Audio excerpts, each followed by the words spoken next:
Olá! O tema de hoje são pessoas más, pessoas cruéis, pessoas que não se incomodam com o bem-estar dos outros. E eu acho que é um tema interessante porque muitas vezes a gente está julgando a outra pessoa e às vezes a gente fica confuso. Será que aquela pessoa é má? Ela é cruel? Porque se alguém está fazendo alguma coisa contra uma outra pessoa ou contra você, por ela ser maldosa, você está fora dessa questão. Você percebe a importância? Você não está envolvido, a pessoa está fazendo porque ela é maldosa. Ela quer causar o mal para as outras pessoas. Não tem uma responsabilidade sua nessa ação. E porque isso muitas vezes acontece uma situação que não foi legal, teve um prejuízo, teve uma situação ruim para o teu lado, e às vezes a pessoa fica pensando, você pode ficar pensando, mas será que eu de alguma forma participei disso? Será que eu de alguma forma facilitei ou dei a entender que podia fazer? Ou sei lá, alguma participação? Se você perceber que a pessoa fez isso por crueldade, por maldade, aí você sabe que não teve participação sua, não tem responsabilidade sua, a pessoa fez pela maldade dela. Mas às vezes não, a gente fica meio confuso. Então por isso que eu achei pertinente fazer um vídeo para a gente falar um pouquinho, tentar entender um pouquinho o que é esse negócio de ser mal, de ser cruel. Sou Marisa de Abreu, sou psicóloga. Esse canal é para falar de comportamento, para falar de sentimentos, para falar de psicologia, para falar de formas que a gente pode se conhecer melhor, se entender melhor, mudar alguma coisa para a gente viver melhor também. E muitas vezes você não consegue fazer isso sozinho, por isso que eu apresento a figura do psicólogo para trabalhar junto contigo essas mudanças. Eu mesma não atendo, mas apresento o meu site, tem uma equipe legal, o link está aqui, ou pelo WhatsApp você pega as informações também. Vamos falar então da pessoa maldosa. Chamar outra pessoa de maldoso, de cruel, pode ser confuso porque pode envolver muita coisa numa situação. Por exemplo, quanto mais a gente gosta de uma pessoa, mais dificuldade a gente tem de reconhecer uma maldade nela. Mas a gente meio que passa pano às vezes inconscientemente. A gente consegue ver melhor o lado bom dela. Que isso é verdade. Não existe pessoas essencialmente más. Sempre tem um lado bom, outro lado não tão bom. E não existe pessoas essencialmente boas, que só faz coisa legal para todo mundo. A maldade meio que faz parte do nosso jeito de ser, da nossa construção aqui social, cultural. Tem até uma certa necessidade. E tem alguma diferença também de agressividade com crueldade. A agressividade tem muito a ver com o tanto a pessoa ela é proativa, o quanto ela vai atrás das coisas. Precisa de uma agressividade da gente para a gente conseguir realizar coisas, para conseguir fazer um investimento num negócio, num comércio, ir atrás de um emprego, ir atrás ou até de coisas legais. Você precisa ter uma certa agressividade para você sair de casa e ir para uma balada. Se você for passivo, você não sai, você fica lá, você não vai se divertir. Então esse lado da maldade, da crueldade, como eu te falei, tem um lado subjetivo para se observar. Porque, por exemplo, uma pessoa que você gosta muito, se você é uma mãe, ou a gente está falando de uma esposa ou de um amigo que fez alguma coisa que está sendo considerado por algumas pessoas como uma coisa cruel, como uma coisa maldosa. Mas essa mãe, esse amigo, essa esposa pode falar assim, não, mas essa pessoa fez isso não foi por maldade, é que ele estava estressado. Ou então, não, só fez porque foi provocado, aí não tem jeito, tem que responder mesmo. E aí, quando a pessoa faz uma coisa agressiva em resposta de uma agressividade que ela recebeu, ela é uma pessoa má? Ou então, não, aquilo que ela fez não é ruim não, vocês que estão achando que isso é maldade, não é coisa ruim, imagina, ela fez só o que devia fazer. Ou então ela fala, não, ele fez bem feito, devia fazer mesmo que é para o outro aprender, foi uma lição que ele deu para outra pessoa. Então você percebe que uma mesma situação pode ser na boca de uma maldade, uma crueldade, na boca de outros, não é nada não, é só o que devia ter acontecido. Então, para a gente entender um pouquinho mais, vamos entrar na psicologia, o que ela fala dessa situação. Existe um conceito que tem alguns nomes e eu optei por tríade sombria, porque ela costuma também ser chamada por outros nomes que eu acho que pode ter uma tendência racista e eu não estou a fim de usar. Eventualmente eu erro também, tá vendo aí uma coisa que às vezes é uma maldade embutida que a gente não percebe, uma maldade aprendida socialmente que está na nossa cultura, usar termos que são pejorativos, termos, só que a pessoa não está nem percebendo que ela está fazendo isso, só que quem está ouvindo tá pegando, tá doendo, então foi uma maldade. Pode ser que em muitas situações a pessoa não estava nem percebendo, então a gente vai tentando corrigir.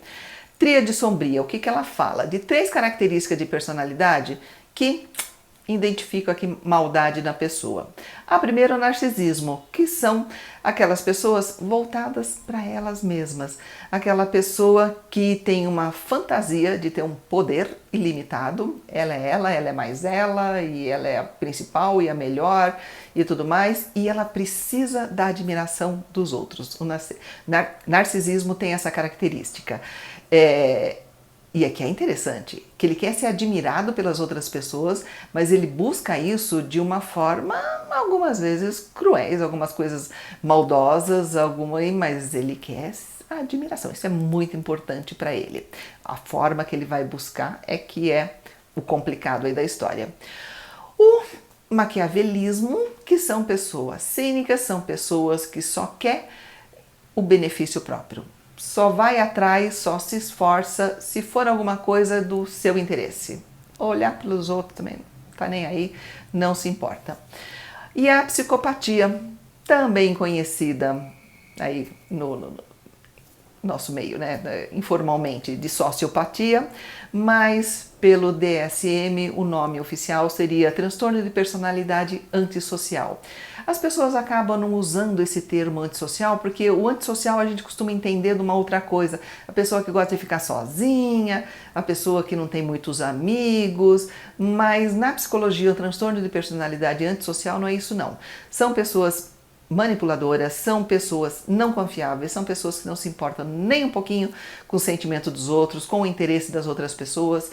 Algumas vezes são pessoas muito produtivas socialmente, trabalham, fazem, crescem, são diretores de empresa, enfim, mas tem todo o lado dele que se tiver que demitir meia empresa, ele demite sem peso, sem sentimento nenhum. Se tiver o que tiver que fazer, ele não se comove com o sentimento da outra pessoa. O sentimento da outra pessoa não toca nele. É uma situação mais rara, mais grave, acontece com menos frequência, por isso que é complicado a gente sair chamando todo mundo de psicopata, né? Que tá meio que numa moda, né? As pessoas até se autodenominam de psicopata e morrem de rir. Se você faz isso, você não é psicopata, para começar a história, né? Não tem essa conotação assim, tão levinha, nem o narcisista também, que não é tão frequente. As pessoas podem ter traços narcisistas, e isso não significa que a pessoa seja diagnosticada, considerada narcisista, mas tem aqueles que são mais graves, sim. E uma outra característica que é o sadismo, que ele costuma permear todas essas personalidades que eu falei, que é aquela pessoa que sente prazer com o sofrimento da outra pessoa, aquela que acha legal ver a outra pessoa sofrendo. Para ela dá um ânimo, dá um upzinho. E por conta disso, alguns psicólogos da Universidade de Ontário, no Canadá, formularam 9 perguntas para tentar identificar essa coisa do sadismo, né, e da maldade nas outras pessoas. Eu vou ler aqui para vocês, vou contar, mas não vou dizer que isso fecha diagnóstico. São caminhos para a gente começar a entender as outras pessoas, para você tentar se entender, que às vezes a própria pessoa se acha maldosa e fala assim, poxa, mas será que eu sou cruel? Né? Se você tem essa autocrítica, maravilha, você já está com 10 passos na frente, mas às vezes é o que você pensa da outra pessoa, você tem uma certa dúvida, né? De será, por que essa pessoa faz essas coisas que ela faz? Então vamos lá, o sentimento é, se a pessoa aplica peça nas pessoas, porque sabe que isso deixa elas no controle, elas faz armações para as outras pessoas, para elas ficarem no controle da situação. Um indicador de maldade. Uma pessoa que não se cansa de pressionar as outras pessoas, ela não se incomoda, né, do tanto que a outra pessoa já está cansada, outra pessoa está esgotada, outra pessoa já está no limite, e ela continua, e ela continua, e ela continua, é um indicador de maldade. Pessoa que não se incomoda também de prejudicar alguém, se for para ela ficar no controle da situação. tanto faz que você vai se dar muito mal, que você vai sofrer muito se eu vou ficar no controle, se eu vou ficar no topo, se eu vou ficar muito bem. Pessoas que acham engraçado ver uma pessoa com raiva, zombar de alguém para ver ela com raiva na frente dos outros, principalmente. Né? Acha divertido assistir uma pessoa morrendo de raiva, alguém passando mal, alguém sofrendo. Né?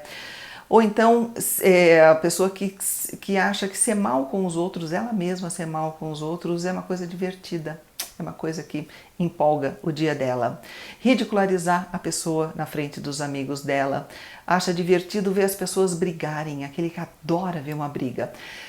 Não digo que todo mundo que gosta de ver briga é uma pessoa maldosa, cruel, mas é um indicador de que tem alguma coisinha ali que não está funcionando muito bem. Aquele que instiga a briga no outro, aquele que tem uma briga, vai lá correndo para ver como diversão, né? Não uma briga show. Luta de boxe, por exemplo. Estou falando de briga mesmo, de que tem sentimentos envolvidos na situação. A pessoa que pensa em ferir as outras, né, só porque irritaram ela, me irritou, ela já está armando um jeitinho ali de machucar aquela outra pessoa, é um indicador ali de maldade. E a última pergunta dessa pesquisa nona é para saber se a pessoa machucaria alguém de propósito, né? Se a pessoa diz que não, que a pergunta que meio que nega todas as outras, né? O termo da pergunta é: eu não machucaria ninguém de propósito, mesmo que essa pessoa não goste de mim. Então, se a pessoa responde afirmativo, dá uma boa ideia de como ela é, o jeito dela. E a maldade, né, diferente da violência, inclui o prazer da observação. Porque maldade é uma coisa, violência é outra. A pessoa pode ser maldosa sem ser violenta, né? A maldade, a violência tem mais a ver com um ato, com fazer alguma coisa contra alguém, e a maldade está mais no sentimento da pessoa, no prazer de observar o sentimento de sofrimento da outra pessoa. E falando da maldade, tem uma escala da maldade, foi desenvolvido por um psiquiatra forense, Michael Stone, que ele fala que a maldade é um traço da natureza humana, né, que é observado em todas as pessoas, até naquelas pessoas consideradas boas, decentes, existe um traço de maldade.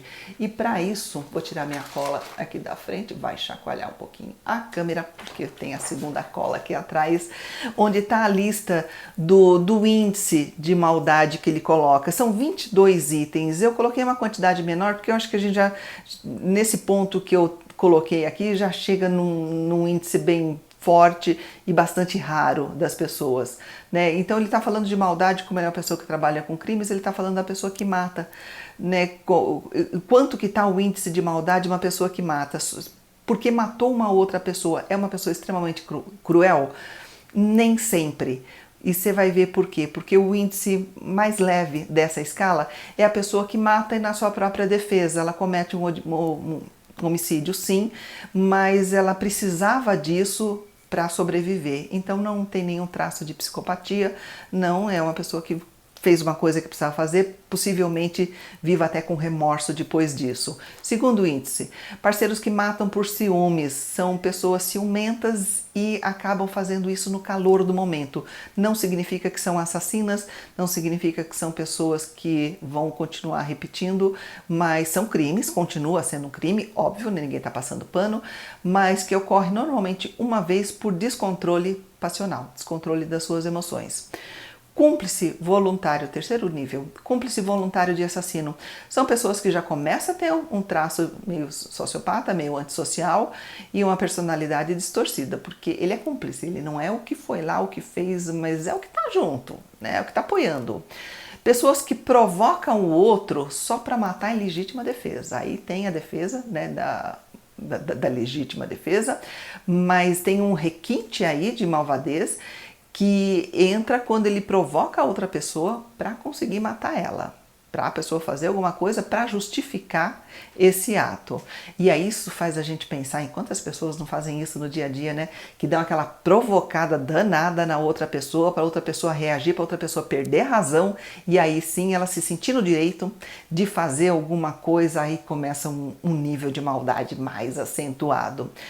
O quinto nível, pessoas desesperadas e traumatizadas, ainda não são pessoas que você pode dizer que são psicopatas, mas que podem acabar fazendo coisas violentas, sim, porque estão num desespero, porque estão traumatizadas, porque aconteceram coisas. E aí a gente pensa, pessoas com história de vida muito dolorosa, como não tem uma vida pesada, inteira, dali para frente, por conta do que viveu em algum momento. Às vezes é violência dentro de casa, às vezes é abuso verbal, às vezes é abuso psicológico mesmo, que é um abuso mais disfarçado, aquele mais que às vezes vem disfarçado de amor, né, o abuso psicológico.